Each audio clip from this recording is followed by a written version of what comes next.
Of Christmases Long, Long Ago is my new book arriving for the 2025 Christmas season. Find out what Christmas was like centuries ago. Sneak preview, it was weird, and spooky, and rowdy, kind of gross sometimes. Find it wherever books are sold in hardcover from Lyons Press and audiobook from Recorded Books. It's Christmas as you've never seen it before, and it makes a great gift.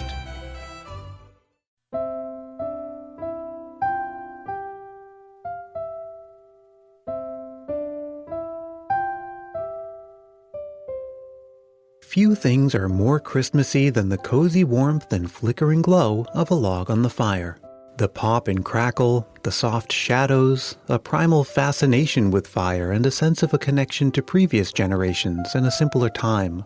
It's little wonder that fires and fireplaces are so tightly linked to Christmas, from the pre-Christmas tradition of the Yule Log in Northern Europe, to stockings hung by the chimney with care, to chestnuts roasting, to St. Nicholas coming down the chimney with a bound. Fireplaces have been basically obsolete for more than 100 years thanks to the invention of central heating in the late 19th century. But families all over the world continue to rekindle the holiday spirit, pun intended, year after year, just as I did growing up in New England in the 1980s, and just as thousands upon thousands did in New York City on Christmas Eve in 1966. Which is pretty interesting when you think about it, because most New York City apartments don't have fireplaces. But many of them did have a piece of technology that was just coming into its own at the time, a color television.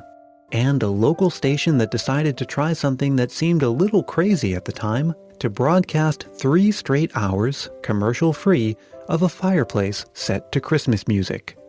This is the story of the WPIX Yule Log, a quirky little experiment that became a cherished Christmas tradition and one man's obsessive quest to keep the flame burning.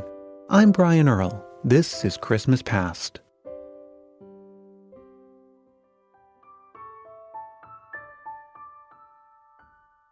Imagine for a moment that you manage a local television station in the 1960s. Christmas Eve is coming up, but you know that not a lot of people watch TV on Christmas Eve. In fact, the only programming you have available to run is a roller derby. Not only that, but nobody at the station wants to work on Christmas Eve. Well, you could just sigh and throw your hands up and say, hey, that's the TV business for you, comes with the territory. But if you're Fred Thrower, the general manager of WPIX in New York City, it gives you an idea. Why not try something a little different? Why not try a sort of television equivalent of a Christmas card?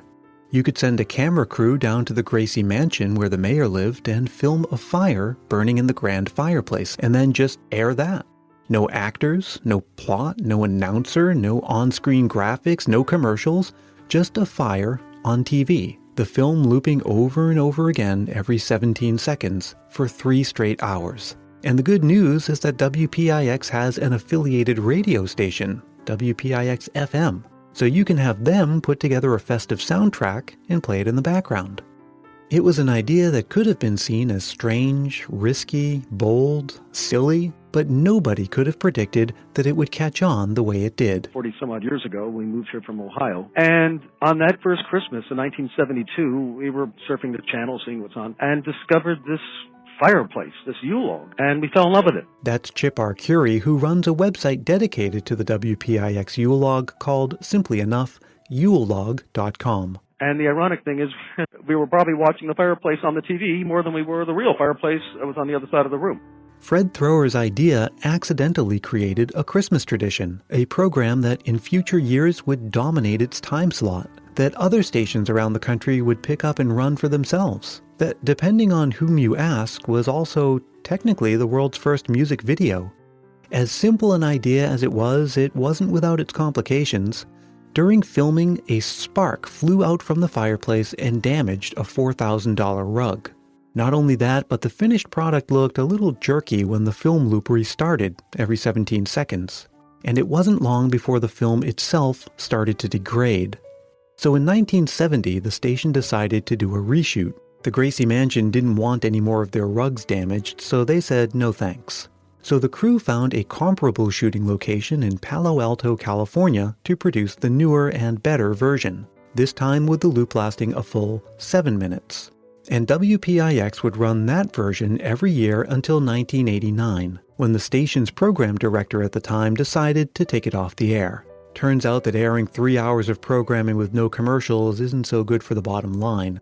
But that didn't sit too well with the viewers, including Chip Arcuri. In the year 2000, a Bring Back the Log petition website appeared, and that website would eventually go on to become the YuleLog.com.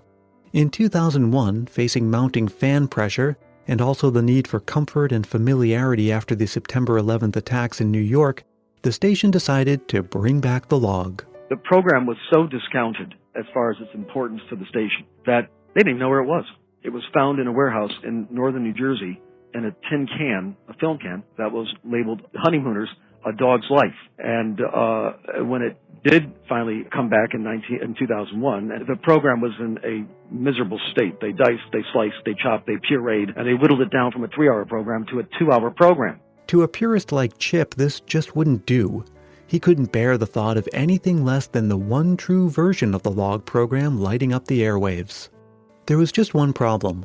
WPIX-FM was now defunct, and many of the songs from the original soundtrack came from rare vinyl records that the station owned. It would be impossible to create the original soundtrack in its entirety. I had every record in my collection. Unless you're Chip Arcuri. If it wasn't for my collection, the program could not have been fully restored because many of these songs were out of print. Some of them are very rare, and the one in particular was a song that was added in 1973 by the Singing Angels, a children's choir group from Cleveland, where I'm from. And that was only a local record that was never released nationally. And in my lifetime, I've only found one copy. So Chip and his friend Joseph convinced the station to let them restore the program to its full glory.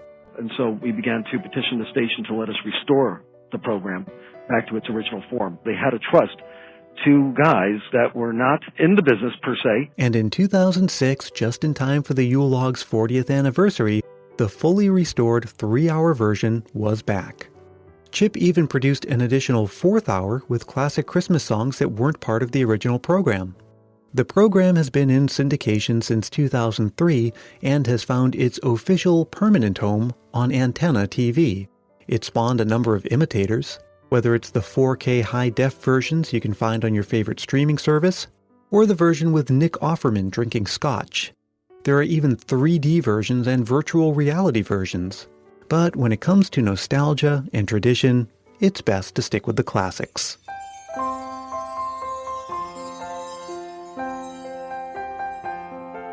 Well, speaking of nostalgia, I'm sure you're like me and you remember shaking a wrapped gift to try to guess what's inside. But you've probably never needed to guess who it's from. The gift tag clearly says who it's to and who it's from, unless you're Carla from Florida, as she describes in this Christmas memory. One unique Christmas tradition we have in our family is that instead of on a gift tag writing the person's name in the to and from box, we usually make up either a famous person from history or a movie character, and we have to guess who is the to and the from, and that makes it kind of a fun game of who would be Princess Peach or Winston Churchill. And so it makes the gift giving last a little longer and makes it a little more fun. It's never too late to share one of your Christmas memories. Even if you've already shared one in the past, there is no rule against repeat customers at all. Record a voice memo into your phone and send it to christmaspastpodcast@gmail.com, or leave a voicemail on my new Google Voice line at 650-394-7162. Christmas Past is produced in sunny San Mateo, California by yours truly, Brian Earl. Thanks to Chip Arcuri and Carla in Florida. I'll put a link to Chip's website in the show notes for this episode at christmaspast.media. And hey, that's where you can also find all those articles and quizzes and infographics and announcements I've been posting for you. And at the bottom of every page, that's where you'll also find links to the Facebook group, the YouTube channel, and my Twitter and Instagram profiles. This show is a proud member of the Christmas Podcast Network, a collection of the best Christmas shows around. Ones like Tinsel Tunes. New Zealand musician Dwayne Bailey takes a deep dive into the Christmas songs you know and love, with a new episode arriving every month of the year. Find out more about Tinsel Tunes and all the other great Christmas Podcast Network shows at christmaspodcastnetwork.com.